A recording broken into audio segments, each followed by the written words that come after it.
If you're an expat living in France and you want to improve your French, this is the place to be. Let's start with a real life situation that happened to a friend of my parents. Her name is Sue. It was way back in the day, but it doesn't matter. The situation could still arise today. So Sue is going to the butcher's and she wants to buy some meat, which is kind of obvious when you go to the butcher's, right? And what she wants is some faux filet.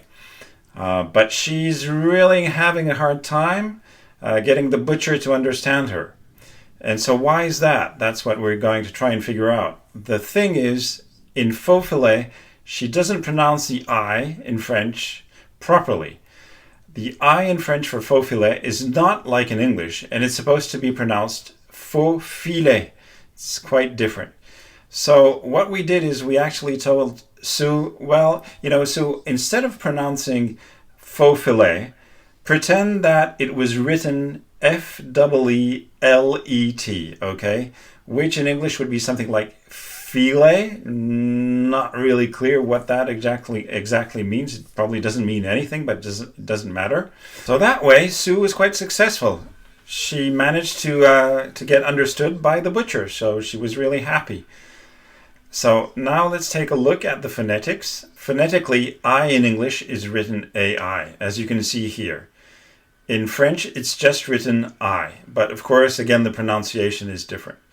If you think of it in English, it can be pronounced I as in time, but it can also be pronounced like in bird, which is a different sound, right? And it's never that sound in French. It's always the simple sound that we had in our example, faux filet, okay?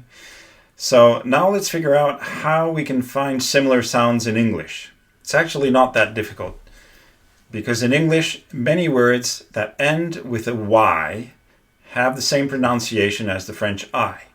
So I tend to say that Y is your ally. So if you think of handy or cherry, the pronunciation there is really the very same pronunciation as the French I. There are other examples. For example, the word receive. The first E there is also pronounced like the I in French. So not that difficult after all, right? Is it always that simple? No, not always. There are instances where the I in French is pronounced differently, but we'll come to that in a future lesson. If you've been to a French train station or airport, you may have noticed that times are displayed using the 24-hour clock, which is kind of confusing because a clock only has 12 hours, right? So how do you get a 24-hour clock? Well, it's not that difficult actually.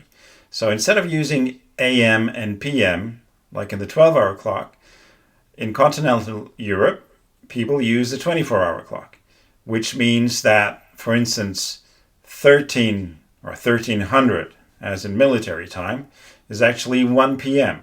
So for any time before 12 p.m., it's the same thing, right? So from 1 a.m. to 12 p.m., it's just 1 to 12.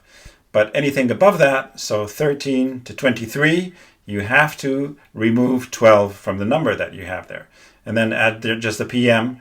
to have a familiar 12-hour clock. So again, 13 is equal to 1 p.m. and 23 is equal to 11 p.m. The 24-hour clock is also used in speech.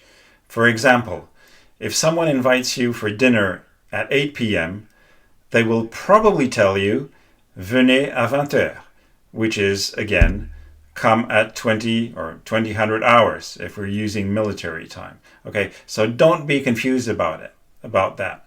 It's quite common that the French will use the 24-hour clock pretty much all the time.